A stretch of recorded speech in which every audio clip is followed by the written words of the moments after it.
산으로 퇴각하라. 어머님 같으면 부모 만집어라. 강한 자가 약한 자에게 못할 짓이 없는 것과 같이 약한 자 또한 살아남기 위해 못할 짓이 없는 것이옵니다. 병길이 말하는 삶은 곧 죽음이옵니다. 죽음은 견딜 수 없고 치욕은 견딜 수 있사옵니다. 전하, 만백성과 함께 죽음을 각오하지 마시옵소서. 안녕하세요, 카이카즈입니다. 오늘 영화는 남한산성입니다. 지금은 오징어 게임으로 유명한 황동혁 감독이 연출한 영화로 병자호란 당시 삼전도의 굴욕을 겪기까지 47일 동안 남한산성에서 일어난 일을 다룬 김훈의 동명소설을 기반으로 제작되었습니다. 2017년에 개봉, 총 380만 명의 관객을 동원했고 그의 청룡영화제 각본상은 다음 해인 2018년 백상예술대상 작품상을 받았습니다.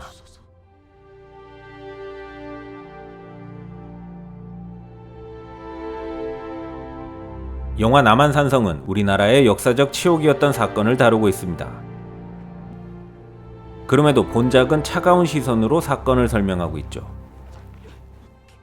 흔히 대한민국 영화는 뜨거운 영화가 많다고 합니다. 신파 혹은 국뽕이라는 그 뜨거운 감정을 직접적으로 드러내는 영화가 많다는 것이죠. 하지만 남한산성은 다른 노선을 선택합니다. 영화의 배경이 되는 남한산성의 한겨울처럼 차갑디 차가운 영화이죠. 바꿔 얘기하면 관조적으로 사건을 바라본다고 할까요? 영화는 사건과 인물에게 직접적으로 다가가지 않습니다. 영화의 주축 인물인 김상원과 최명길도 감정을 드러내는 장면이 많지 않죠. 김상원의 예를 들자면 그는 남한산성으로 들어가기 위해 뱃사공에게 길을 물었고 사공을 살려보내면 청나라군에게 이를 발설할 것을 우려해 그를 죽입니다.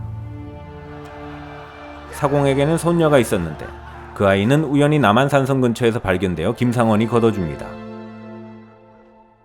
그는 아이에게 죄책감이 있었지만 영화에서는 직접적으로 표현되지 않죠. 다만 그 상황과 미세한 표정으로 그의 죄책감을 관객들이 느낄 뿐입니다. 남한산성은 차갑고 담담한 시선으로 우리 역사의 굴욕을 바라보게 합니다. 원작자인 김훈은 영화 남한산성을 본 후 소감을 이렇게 밝혔죠. 뜨겁고 격정적인 것들을 냉엄하게 바라보는 시각을 영화에서 느꼈다 라고요.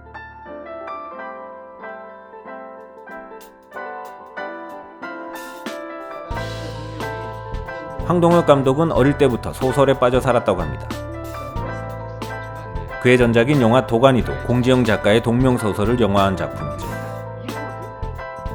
도가니 제작 이후 영화 사무실에는 영화를 검토해달라는 소설이 쌓여 있었고 감독이 밝힌 바에 따르면 남한산성은 읽자마자 자신이 이야기를 만들기 위해 영화를 시작했다고 생각될 정도로 운명적이었다고 했습니다. 처절하지만 철학적이면서도 시적인 표현들과 아름답게 날이 서 있는 풍경에 반해 제작하게 되었다고 했습니다. 황동혁 감독은 이 영화를 선물 같은 영화라고 했죠.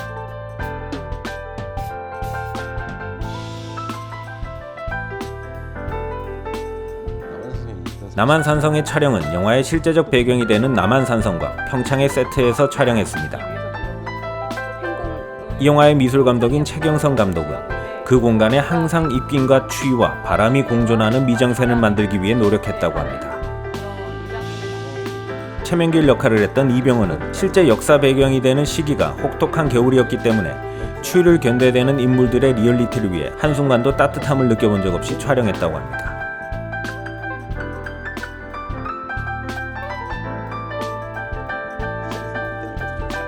이 영화의 촬영 감독인 김주원 감독은 영화의 컨셉에 맞게 최대한 담담하게 찍으려고 노력했다고 합니다. 남한산성은 그가 이전에 작업했던 영화들과 비교해봐도 가장 꾸밈이 없는 민낯 그대로의 촬영을 보여주었죠. 김주원 감독은 사실적인 것이 무엇인지를 고민했고 본작을 촬영하면서 프레임도 조명도 최소화하는 작업에 포커스를 맞추었다고 합니다. 즉, 빼는 작업이 이 영화 촬영의 핵심이었던 것이죠. 그는 남한산성으로 그의 최고의 촬영을 가리는 폴란드의 제26회 에너가 카메리마주 영화제에서 최고상에 달하는 황금개구리상을 수상했습니다.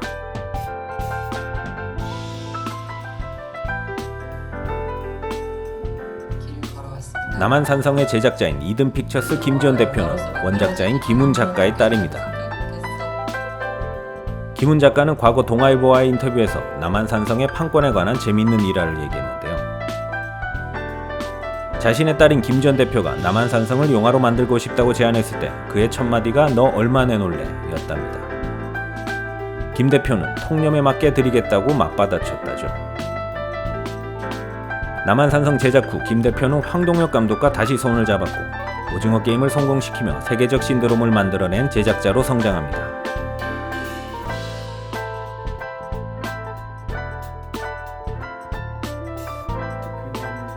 김훈은 우리나라 대표 소설가 중 한 명으로 그가 쓴 많은 소설 중 특히 실제 역사를 배경으로 한 소설이 대중의 많은 사랑을 받았습니다. 그가 유명해지게 된 것도 이순신의 생가사를 다룬 책 칼의 노래의 성공 덕분입니다. 이 책은 100만 부 이상이 팔린 밀리언셀러가 되었고 지금도 소설 순위 50위권에 자리 잡고 있는 인기 소설이죠. 그리고 그는 또 한 번 실제 역사를 배경으로 한 소설 남한산성을 집필합니다.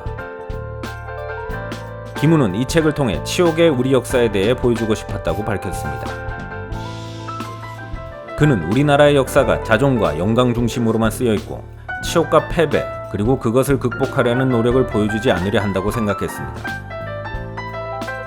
그래서 그는 이 책으로 그것을 보여주려 했고 아무도 읽어주지 않는 글을 쓰려 했다고 말할 정도로 독자들의 외면을 예상했지만 결국 남한산성은 100세를 찍는 베스트셀러가 되었고 그는 자신의 생각보다 독자들의 이해력이 광범위하고 깊었다며 기분이 좋다고 했죠. 참고로 이번 년에 출간된 김훈의 신작 하얼빈은 도마 안중근 선생의 생가사를 다룬 작품으로 한번 읽어보시길 추천드립니다.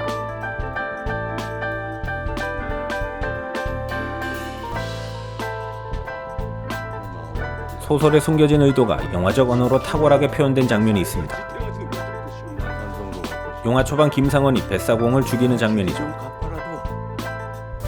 상원이 뱃사공을 죽이는 순간을 얼어붙은 강과 인물들의 롱샷으로 처리했습니다. 롱샷을 선택한 이유에 대해 김지용 촬영감독은 직관적인 선택이었다고 했습니다. 카메라가 멀리 빠져 인물이 점처럼 보이는 장면은 나라가 처한 상황을 비롯한 거대한 자연 앞에서 인간이 얼마나 하찮은 존재인가를 보여주기 위함이었다고 했죠. 그 밖에 소설을 영화로 옮기는 과정에서 여러 장면들이 바뀌거나 삭제되었지만 원작과의 가장 큰 차이는 척합파 김상원의 말로입니다. 소설에서는 목을 메어 자진하려 했지만 저지당했고 청이 척화신들을 찾는다는 말에 아직 자신의 목숨을 나라의 안위를 위해 사용할 수 있겠다며 살아남기로 결정하죠. 하지만 영화에서의 김상원은 항복이 결정된 후 자결합니다. 영화 초반 뱃사공을 베었던 칼로 배를 찔러 목숨을 끊죠. 일종의 수미상관적 연출로 소설에는 부각되지 않았던 살인에 대한 죄책감을 영화에서는 드러내고자 한 것으로 보입니다. 여담이지만 남한산성은 이동진 평론가가 다시 보고 나서 별점을 상향 조정했고 한국에는 없는 차가운 영화라 호평했죠. 좋은 영화이니 꼭 보시길 추천드리며 지금까지 카이카즈였습니다. 재밌게 보셨다면 구독과 좋아요 부탁드립니다.